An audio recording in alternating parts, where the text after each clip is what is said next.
Dear students, कैसे हैं आप सभी। तो आपको ये पोस्टर देखकर तो पता चल ही गया होगा कि आपकी जो डिमांड थी कि हम लोगों को मैम न्यूमेरिकल्स करा दीजिए इलेक्ट्रिसिटी चैप्टर के, क्योंकि हमें वो बहुत टफ लगते हैं। आज आपकी वो डिमांड पूरी होने वाली है, क्योंकि आज से हम लोग स्टार्ट कर रहे हैं series for class 10 physics electricity. Chapter से हम लोग करने वाले हैं कुछ बढ़िया बढ़िया न्यूमेरिकल्स। आज की वीडियो में हम लोग डिस्कस करेंगे आपके एनसीईआरटी के पेज नंबर 216 का एक बड़ा ही अच्छा न्यूमेरिकल।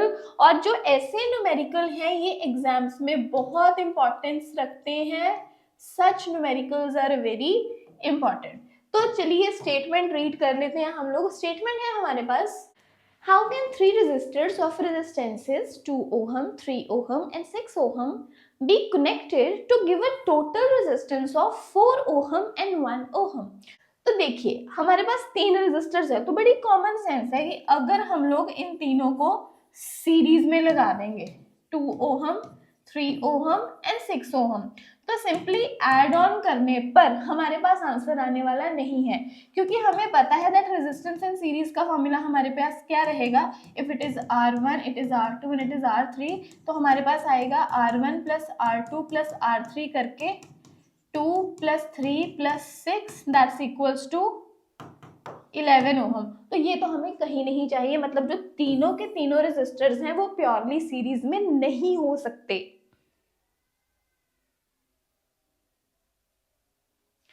इसका मतलब तो प्योर सीरीज का आंसर तो है नहीं। इसके अलावा अगर हम लोग इन तीनों को पैरेलल में लगा दें, अगर हम इन तीनों को पैरेलल में कनेक्ट कर दें, तभी हमारे पास क्या आ जाएगा, दैट्स 2 ओहम,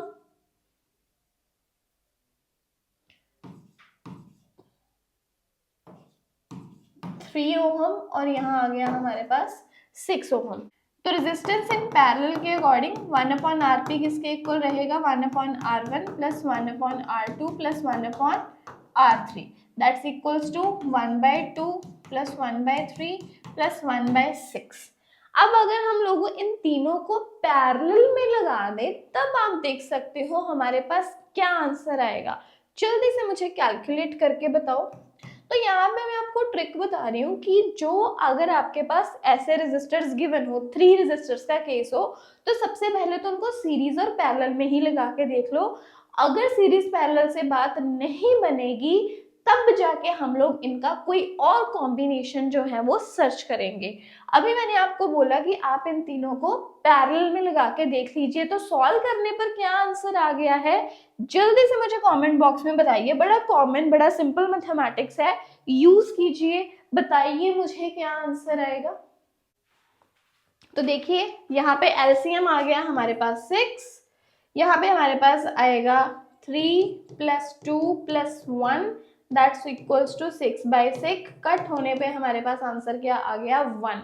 तो हमारे पास जो रेजिस्टेंस है वो 1 ओहम हो सकती है अगर तीनों रेजिस्टर्स जो हैं एक दूसरे के साथ पैरेलल कनेक्शन में हो। एग्जाम में बड़ा साफ सुथरा करके आप लोग लिखेंगे कि जो हमारे पास तीनों रेजिस्टर्स हैं अगर पैरेलल में आ जाते हैं, पैरेलल में आने पर हमारे पास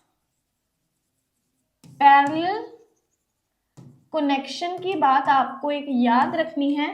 पैरेलल कनेक्शन होने पर जो है करंट है तीनों रेजिस्टर से वो डिफरेंट रहता है। The value of current through all the resistors will be different but they all will be under same potential difference.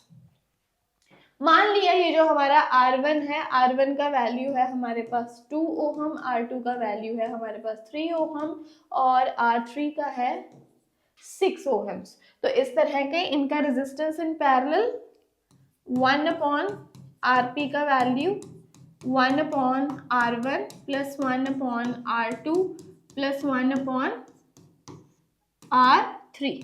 बस वैल्यूज को हमने सिंपली फिल करा है, 1/2 प्लस 1/3 प्लस 1/6, एलसीएम आ गया 6 हमारे पास, और यहाँ पे 3 प्लस 2 प्लस 1 दैट 6/6। तो आंसर हमारे पास आ गया 1 ओहम। ये हमारे पास 1/Rp जो है 1/1 आया, तो रेसिप्रोकेट करके भी हमारे पास 1 ही रहेगा। अब आ गया कि हमारे पास ये आंसर जो है ये 4 ओहम कैसे आएगा, तो उसके लिए हमें एक स्पेशल कनेक्शन जो है वो लगाना पड़ेगा। स्पेशल कनेक्शन इज लाइक हमारे पास एक रेजिस्टर ऐसा रहेगा जो कि बाकी दो के पैरेलल कनेक्शन में है। यहाँ पे दो रेजिस्टर्स ऐसे हैं which are in parallel connection, और इनका जो पैरेलल कनेक्शन का इक्विवेलेंट रहेगा उसके साथ एक रेजिस्टर जो है वो क्या रहेगा, सीरीज में। अब आप मुझे कमेंट बॉक्स में बताइए कि कौन से दो रेजिस्टर्स हम लोग एक दूसरे के पैरेलल लें और कौन सा एक रेजिस्टर हम लोग सीरीज में लें। It's up to you. मुझे पहले आपके कमेंट्स का इंतजार है, थोड़ा सोचो, मुझे बताओ आपने क्या सोचा था, और फिर उसके बाद आप देख ही लेंगे कि मैं क्या बता रही हूँ। तो चलिए यहां पे देखिए, हमारे पास हम लोग मानते हैं कि ये जो हमारा एक रेजिस्टर है R1 which is equals to 2 ohm, ये सीरीज में रहेगा with that of R2 and R3। R2 है हमारे पास 3 ओहम्स एंड R3 है हमारे पास 6 ओहम। तो यहाँ पे अपना सोल्यूशन लिखते वक्त हम लोग क्लियरली मेंशन करेंगे दैट जो हमारे R2 एंड R3 है, R2 and R3 are in parallel, ये पैरेलल में है, ठीक है। तो इसलिए इनका जो इक्विवेलेंट रेजिस्टेंस है 1/RP, ये किसके इक्वल आ जाएगा, 1/R2 प्लस 1/R3। आपको ये चीज याद रखनी है, ये फॉर्मूला हम लोग अप्लाई करेंगे। तो यहाँ पे हमारे रेजिस्टेंस इन पैरेलल किसके इक्वल आ गया, R2 का वैल्यू कितना है 3 ओहम्स और R3 का वैल्यू कितना है 6। एलसीएम हमारे पास आ गया 6, यहाँ पे हमारे पास आएगा 2 + 1 दैट्स 3/6 और ये आया हमारे पास 1/2। बच्चा ये वैल्यू 1/RP का है, याद रखिएगा, RP का वैल्यू नहीं है। RP का वैल्यू आपको रेसिप्रोकल लेकर मिलेगा। तो यहाँ पे RP आपके पास कितना आ गया 2। बच्चे यहाँ पे रेसिप्रोकल करना भूल जाते हैं और फिर लगता है भी हमारा आंसर क्यों नहीं आ रहा।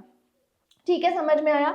और यूनिट्स जरूर मेंशन करने हैं, अगर आप यूनिट मेंशन नहीं करते हो तो बोर्ड्स में आपका हाफ मार्क डिडक्ट हो जाता है। सीबीएसई स्पेशल इंस्ट्रक्शन देके भेजती है, डिडक्ट हाफ मार्क, लिखा होता है स्पेसिफिकली मार्किंग सी में, deduct half mark if units are not mention, अगर बच्चा यूनिट मेंशन नहीं कर रहा है। तो चलिए ये रहा हमारा R1 which is equals to 2 ohm, और अब इन दोनों का जो कंबाइंड इफेक्ट आया है that is resistance in parallel, कितना आ गया हमारे पास 2 ओहम, ये उसके साथ आ गया है सीरीज में। ठीक है, ये जो इक्विवेलेंट होता है, इक्विवेलेंट का मतलब होता है कि ये जो दोनों हैं इनका कंबाइंड इफेक्ट क्या आएगा, इनका कंबाइंड इफेक्ट हमारे पास कितना आया 2 ओहम। अभी हम लोग बोलेंगे that RP and R1 are इन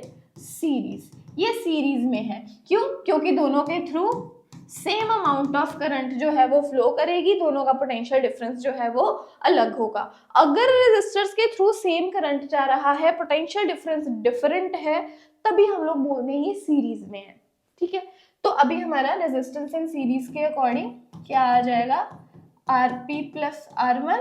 तो हमारा क्या आ गया, यहाँ पे RP का वैल्यू कितना निकाला हमने अभी 2 और R1 का भी कितना है 2। तो हमारा सीरीज कॉम्बिनेशन का इक्विवेलेंट मतलब ओवरऑल रेजिस्टेंस हमारे पास क्या बन गया 4 ओहम, और यही रिक्वायर्ड है, यही हमें फाइंड करना था। तो ऐसे न्यूमेरिकल्स बहुत इंपॉर्टेंट है। कभी भी 3 रेजिस्टर्स की बात हो रही हो ना, तो एग्जाम में आपने कंफ्यूज नहीं होना है। पहले तीनों को सीरीज में लगा के देख लो, तीनों को पैरेलल में लगा के देख लो, बात बन रही है तो ठीक है, नहीं तो आप ये कर सकते हैं, एक को सीरीज में लो, 2 को पैरेलल में, या फिर 2 को सीरीज में लेकर तीसरे का जो उनके साथ कनेक्शन रहेगा वो पैरेलल में कर दो, तभी भी आपको आंसर मिल जाएगा। यही प्रोबेबिलिटीज हैं इनकी, जिनके हमारे पास जो कॉम्बिनेशंस हैं आमतौर पर एग्जाम्स में पूछे जाते हैं। तो ये था हमारा बड़ा ही आसान सा solution for this very important numerical. अब जो हमारा नेक्स्ट वीडियो होगा, नेक्स्ट वीडियो में मैं आपको करवाऊंगी what is the highest, the lowest total resistance that can be secured by combinations of 4 coils of resistance 4, 8, 12 and 24 ohms. अब ये वीडियो मैंने करवानी है आपको, नेक्स्ट वीडियो ये मैंने डालनी है, लेकिन आपका भी फर्ज बनता है अगर वीडियोस आपको अच्छी लग रही हैं इन्हें शेयर करने का, लाइक करने का, मुझे कमेंट में बताने का। जब मुझे ज़्यादा सारे लाइक्स और कमेंट्स मिल जाएंगे वीडियो जो है बहुत अच्छे व्यूज़ गेन कर लेगी। आपके ऊपर है, आप शेयर कीजिए इसको, ये बहुत ही अच्छे व्यूज गेन कर सकती है। तो मैं आपके लिए पूरा कंपाइल्ड वीडियो साथ ही में अपलोड कर दूंगी फॉर ऑल द न्यूमेरिकल्स। ठीक है, मैंने अपना काम कर दिया, आप पढ़िए और वीडियो को शेयर जरूर कीजिए।